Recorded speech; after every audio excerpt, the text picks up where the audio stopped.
ಹಿಂದೆ ಎಲ್ಲ ಜಾತಿ ಪತ್ರಗಳನ್ನ ಕೊಡ್ತಾ ಇದ್ರು. ಯಾರು ಕೊಡ್ತಾ ಇದ್ರು? ತಹಶೀಲ್ದಾರ್ ಕೊಡ್ತಾ ಇದ್ರು. ಈಗ ಹೊಸದಾಗಿ ಏನಾದ್ರು ಆಗಿದ್ಯಾ? ಅವರಿಗೆ ಅರ್ಥ ಆಗ್ಬೇಕು ಯಾವ ವ್ಯವಸ್ಥೆ ಯಾತಕ್ ಮಾಡ್ತಾ ಇದ್ದೀವಿ ಈ ಸಿಸ್ಟಮ್ ಅನ್ನ ಅಂತ ಅರ್ಥ ಆಗ್ಬೇಕು. SIR ಕೇಳುವಾಗ ಅವ್ರು ಕೇಳಿದ್ದಾರೆ ಜಾತಿ ಪ್ರಮಾಣ, ಪರ್ಮನೆಂಟ್ ರೆಸಿಡೆನ್ಸ್ ಇದೆಯಾ ನಿಮಗೆ, ಇದು ಒನ್ ಆಫ್ ದಿ ಪ್ಯಾರಾಮೀಟರ್ಸ್. ನಾವು ಅದನ್ನ ಸರ್ಕಾರದಿಂದ ಅಧಿಕೃತವಾಗಿ ಕೊಡ್ತಾ ಇದ್ದೇವೆ. ಅದರಲ್ಲಿ ಏನು ತಪ್ಪು ಇದೆ ಅಂತ ಹೇಳಿ ನನಗೇನು ಅನ್ಸಿಲ್ಲ. We are not stepping in to the government of India's powers. SIR ಗೆ PRC ಯಾವ ತರ ಅನುಕೂಲ ಮಾಡಿಕೊಡುತ್ತೆ ಸರ್? ಅಲ್ಲ, ಈಗ ಅವರು 13ರಲ್ಲಿ ಒಂದು ಕೇಳಿದಾರಲ್ವಾ, ಈಗ ಈಗ ಕೆಲವರಿಗೆ ಇರೋದಿಲ್ಲ, ಎಲ್ಲರಿಗೂ ಹೆಚ್ಚಿನ ಅಂಶ, ಎಲ್ಲರಿಗೂ ಈಗ 2002 ವೋಟರ್ ಲಿಸ್ಟ್ದು ಇದೆಲ್ಲ ಹೇಳಿ ಏನು ಕೇಳಿದ್ದಾರೆ, ಅದೆಲ್ಲ ಹೆಚ್ಚು ಕಡಿಮೆ ಎಲ್ಲರಿಗೂ ಮೋರ್ ದನ್ 50-60% ಇರುತ್ತೆ. ಯಾರೋ ಕೆಲವರಿಗೆ ಪರ್ಮನೆಂಟ್ ರೆಸಿಡೆನ್ಸಿ ಇರೋದಿಲ್ಲ, ಅಂಥವರಿಗೆ ಅನುಕೂಲ ಆಗುತ್ತೆ ಅನ್ನೋದು.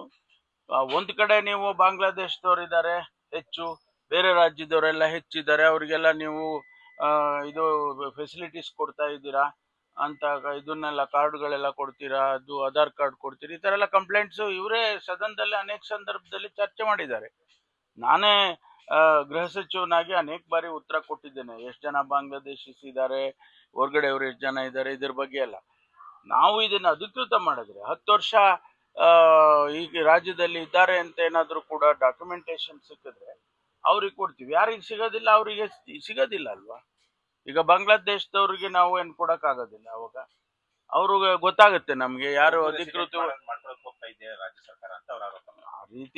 ಆ ರೀತಿ ಏನಿಲ್ಲ. ನಾವು within the framework of the law, ನಾವು ಕೇಂದ್ರ ಸರ್ಕಾರದ ಅವರ ಪವರ್ಸಿಗೆ ನಾವೇನು ಹೋಗಿದ್ದಾರೆ, ಚರ್ಚೆ ಮಾಡಿ ಹೈಕಮಾಂಡ್ನವರು ಅನುಮತಿ ಕೊಟ್ರೆ ಮಾಡ್ತಾರೆ.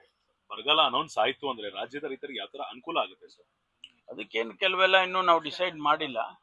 ಅದನ್ನ ರೈತರಿಗೆ ಅನುಕೂಲ ಆಗಬೇಕು, ಸಾಮಾನ್ಯ ಜನರಿಗೆ ಅನುಕೂಲ ಆಗಬೇಕು. ಆಮೇಲೆ ಯಾರು ಕಾಮಗಾರಿಗಳಿಲ್ಲ ಅಂತೇಳಿ ಗುಳೆ ಹೋಗ್ತಾರಲ್ಲ, ಕೂಲಿ ಮಾಡೋರೆಲ್ಲ ಊರು ಬಿಡ್ತಾರೆ, ಅವರಿಗೆ ಅನುಕೂಲ ಆಗಬೇಕು.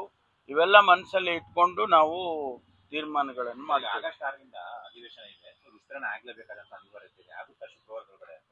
ಅಲ್ಲ, ಅವರು ಇವತ್ತೇನೋ ಚರ್ಚೆ ಮಾಡಿ ಹೈಕಮಾಂಡ್ನವರು ಅನುಮತಿಯನ್ನು ಕೊಟ್ಟರೆ ಇಮಿಡಿಯೇಟ್ ಆಗಿ ಆಗುತ್ತೆ.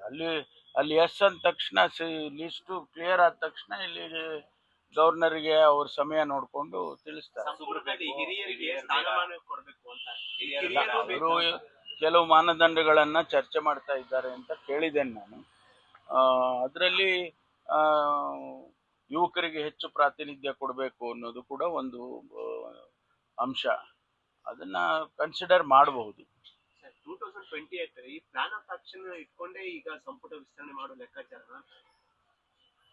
ಅಲ್ಲ, ಏನೇನು ಮಾನದಂಡ ಉಪಯೋಗ ಮಾಡ್ತಾರೆ ಅದನ್ನ ನನಗೆ ಯಾವ ಮಾಹಿತಿ ಕೊಡುವುದಿಲ್ಲ. ನಮ್ಮನ್ನೇನು ಕರೆದಿಲ್ಲ ಅವರು ಏನು ಚರ್ಚೆ ಮಾಡ್ತಾರೆ, ಅದು ಚರ್ಚೆ ಮಾಡಿ ಇವೆಲ್ಲ ಪ್ಯಾರಾಮೀಟರ್ಸ್ ಇಟ್ಕೊಂಡೇ ಮಾಡ್ತಾರೆ ಅಂತ ಅನ್ಸುತ್ತೆ. ಯಾಕಂದ್ರೆ ಹಿಂದೆ ನಾನು ಅಧ್ಯಕ್ಷನಾಗಿದ್ದಾಗ ನಾವು ಮಾಡುವಾಗಲೂ ಕೂಡ ಅದನ್ನೇ ಹೇಳೋರು, ನೀವು ಹೊಸ ನಾಯಕತ್ವವನ್ನು ಬೆಳೆಸಬೇಕು ಹಾಗೆ ಅಂತೇಳಿ ಒಂದು ಪ್ಯಾರಾಮೀಟರ್ ಇಟ್ಕೊಂಡಿದ್ರು. ಅದು ಈಗಲೂ ಅಪ್ಲೈ ಆಗುತ್ತೆ ಅಂತ ಅನ್ಕೊಳ್ತೀನಿ.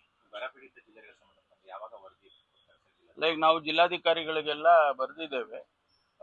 ನಾವು ಈಗ ಗ್ರೌಂಡ್ ಟ್ರೂತಿಂಗ್ ಮಾಡಬೇಕು, ಅಂದರೆ ಎಲ್ಲ ತಾಲೂಕುಗಳು ಎಲ್ಲಿ ಬರ ಇದೆ ಅನ್ನೋ ಫ್ಯಾಕ್ಚುಯಲ್ಸ್ ಏನಿದೆ ಅನ್ನೋದನ್ನು ಅವರು ಗ್ರೌಂಡ್ ಟ್ರೂತಿಂಗ್ ಮಾಡಿ ಅಂತೇಳಿ ಆದೇಶ ಮಾಡ್ತಾ ಇದ್ದೀವಿ.